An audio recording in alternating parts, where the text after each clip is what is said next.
কিন্তু আমি রাখতে বলছিলাম দোকানে আগে, বলছিলাম ওনাদের সঙ্গে কথা হয়েছে এভাবে।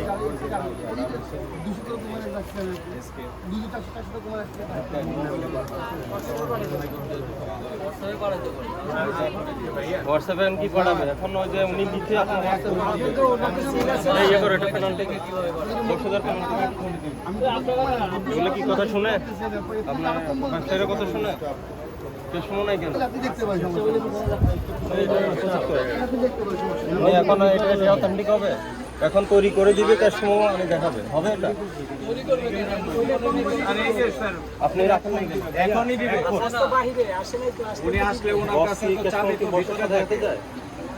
আপনার ব্যবসা প্রতিষ্ঠানে কাস্টমার রাখতে হবে, তো ব্যবসা প্রতিষ্ঠানে চালতে হবে, তো ওনার কাছে আমরা কিভাবে দিব? সব এগুলো লেম এক্সকিউজ, এগুলো আমি গ্রান্ট করব না। যেখানে আছে আমি পেয়েছি। আরে ভাই ডিবেট করেন না, আপনারা সাথে সাথে ডিবেট করেন কেন? 10,000 টাকা যেটা বিক্রি করছেন ওটা আমাদের। ডিবেট না আপনারা? হ্যাঁ হ্যাঁ ডিবেট করার তো আমরা তো